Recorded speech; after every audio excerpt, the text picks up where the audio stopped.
É difícil encontrar um objeto, material ou uma substância que interesse tanto à humanidade como este.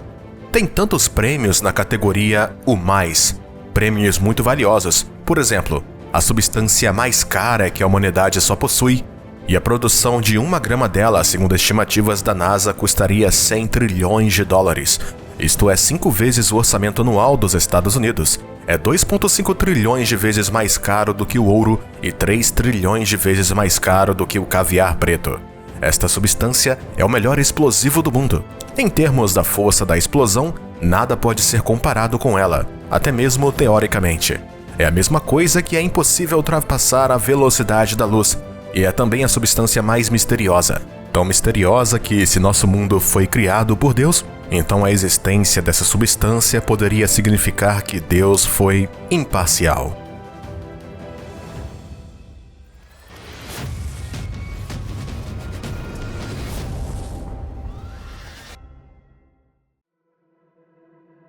Vamos dar uma olhada mais atenta a esta substância mais misteriosa e intrigante.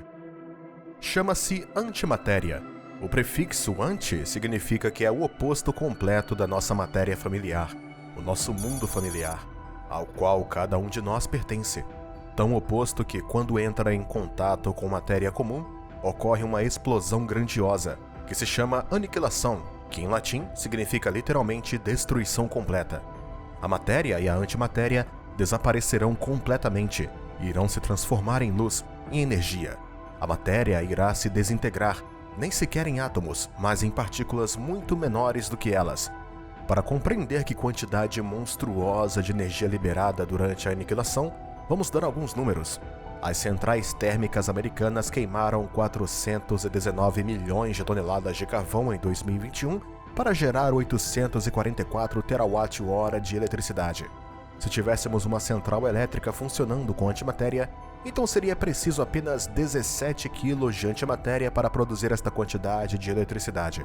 Imagina a diferença: uma enorme montanha de carvão, que levaria mais de 4 milhões de vagões ferroviários para transportar, e um saco de viagem comum com 17 quilos de antimatéria, que pode ser levado por uma pessoa, e sem poluição, e sem grandes emissões de dióxido de carbono. Greta Thunberg ficaria satisfeita. E um reservatório tão grandioso de energia limpa foi descoberto por acaso. Antes desta descoberta, a humanidade nem sequer sabia de nada. Em 1930, um físico teórico inglês de 28 anos estava resolvendo a equação do movimento dos elétrons a velocidades próximas da velocidade da luz.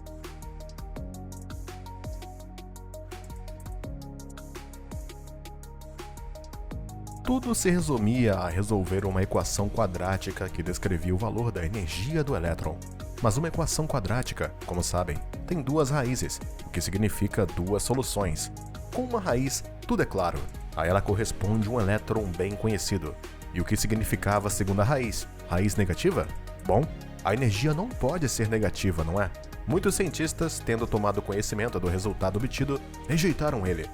A segunda solução simplesmente não tem qualquer significado físico, ou seja, agiram como crianças de escola que, ao resolverem um problema de quanto tempo 2 carros vão se encontrar e conseguirem um valor de tempo positivo e negativo, dizem ao professor que o segundo valor não tem significado físico, mas Dirac insistiu que a segunda solução também deve ter um significado.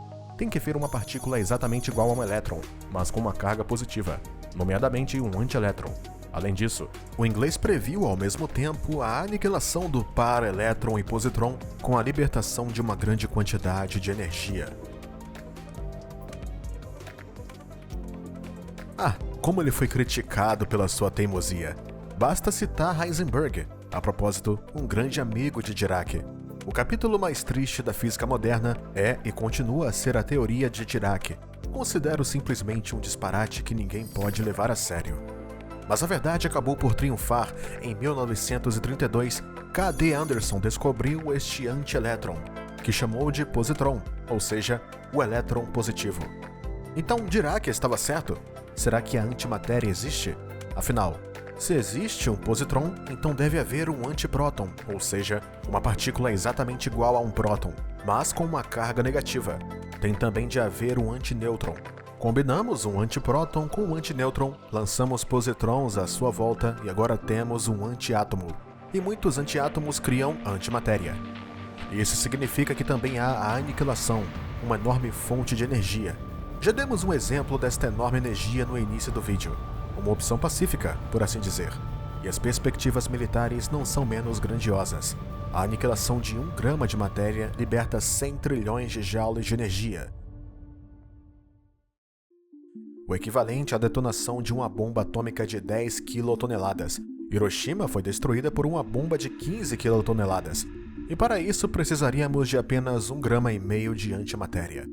Mas muitos cientistas recusaram-se a acreditar na antimatéria, como anteriormente tinham recusado a acreditar no positron.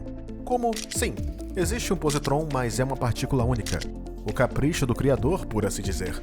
E a antimatéria não existe. Se existisse, então haveria antiplanetas, antiestrelas, antigaláxias, e iríamos definitivamente notá-las a partir das grandiosas explosões cósmicas. Nunca teríamos noites, o céu inteiro estaria em chamas. E, em geral, as leis do nosso mundo são simétricas. Para o universo ou Deus, tudo é o mesmo, matéria ou antimatéria. No momento da criação da matéria depois do Big Bang, deveria ter sido criado o mesmo número de átomos e antiátomos. E se assim fosse, então imediatamente haveria um estrondo grandioso e, em vez do universo, teríamos um oceano ilimitado de luz e partículas elementares. Portanto, a descoberta experimental do antipróton em 1955 no recém-lançado acelerador Bevatron foi um resultado não trivial. Em 56, o antinêutron foi também descoberto no mesmo acelerador. E as últimas dúvidas desapareceram. A antimatéria existe realmente. E quando os primeiros antiátomos foram descobertos em 1965, eram átomos anti-hidrogênio. Não causou tanto hype assim. E o prêmio Nobel não foi atribuído por isso. E os cientistas que se recusaram completamente a acreditar na existência de antimatéria compreenderam que esta é a questão muito fundamental e pode abalar as nossas ideias sobre o mundo. É a natureza da antimatéria. Tem um tremendo poder destrutivo. Mas por enquanto vamos manter a intriga desta questão e vamos primeiro explicar alguns fatos interessantes sobre a antimatéria. Fato número 1. Por que a antimatéria é considerada a mais cara do mundo? Dissemos antes que 1 grama dela custa 100 trilhões de dólares. Sabe por quê? Por 2 motivos. Em primeiro lugar, a enorme complexidade da produção. Para extrair tal material, são necessárias tecnologias muito precisas e intensivas em energia. Para criar 1 grama de antimatéria, seria necessário 1 ano inteiro para utilizar toda a eletricidade gerada no planeta. Isso é aproximadamente 25 milhões de kWh de energia. Até a data, a ineficiência na produção de antimatéria é enorme. Dados os custos da obtenção de antimatéria, apenas 1/10 de bilhões de energia investida pode ser devolvida. Se os cientistas pudessem recolher toda a antimatéria que alguma vez produzimos e destruí-la, a energia produzida não seria sequer suficiente para ferver um chaleiro.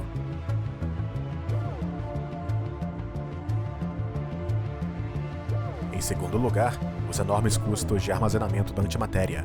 O mundo em que vivemos é constituído por matéria vulgar. Como sabemos, a aniquilação ocorre no contato de tipos opostos de matéria.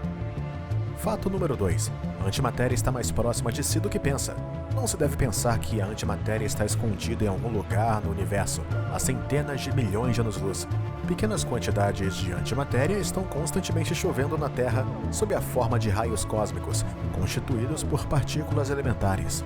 Estas partículas de antimatéria atingem a nossa atmosfera em quantidades que vão de 1 a mais de 100 por metro quadrado. Existem outras fontes de antimatéria que estão mais próximas de nós. Por exemplo, bananas. Produzem antimatéria, emitindo um positron cerca de 1 vez a cada 75 minutos. Isso acontece porque as bananas contêm pequenas quantidades de potássio 40, um dos isótopos de potássio. A decomposição do potássio 40 às vezes produz um positron, e o corpo humano também tem potássio 40. Portanto, cada um de nós emite mais de 4.000 positrões por dia, ou cerca de 180 por hora.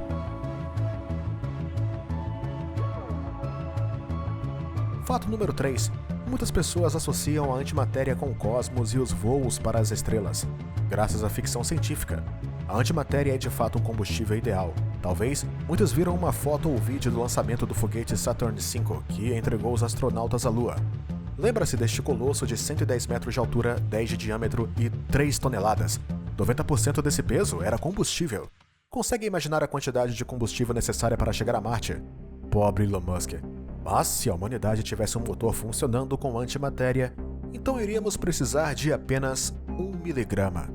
E já que estamos falando do cosmos, vamos falar da coisa mais intrigante relacionada com a antimatéria. Por que é que há tão pouca no universo? Onde estão as antiestrelas, as antigaláxias? Onde, afinal de contas, está o anti-universo, uma imagem espelho do nosso universo? Afinal, como é bom perceber que em algum lugar por aí pode existir um mundo exatamente igual ao nosso, a nossa cópia exata. E se algo na nossa vida não estiver certo, talvez, pelo contrário, tudo esteja bem lá do outro lado. Admita, é bom pensar em algo assim, mesmo que este lugar exista a bilhões de anos-luz de distância de nós. Existe uma lei fundamental no mundo, que ainda não foi provada por ninguém, mas que não foi quebrada também.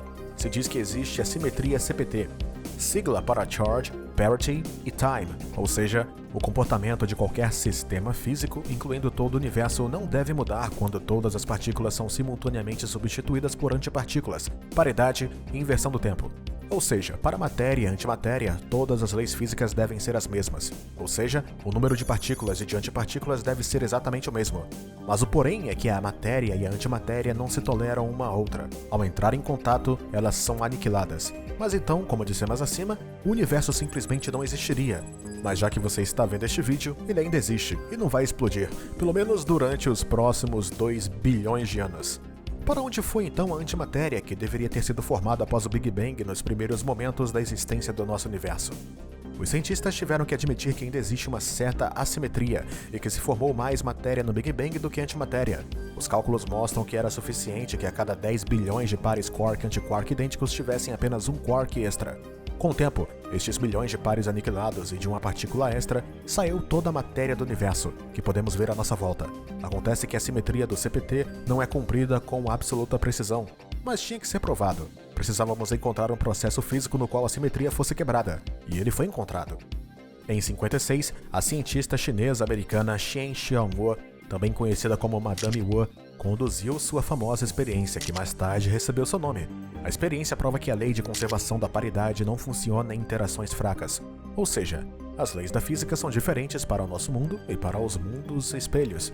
Por algum motivo, para Deus ou para a natureza, acabamos sendo uma prioridade. Quanto pela razão por isso, até agora ninguém sabe. Mas se fosse diferente, se houvesse igualdade, então nosso universo e nós não existiríamos. Portanto, a igualdade nem sempre é uma coisa boa. O que pensa sobre isso? Conte pra gente nos comentários. E se gostou, não se esqueça de nos dar um like e se inscrever no nosso canal. Ainda há vários segredos sobre o universo que ainda vamos falar aqui.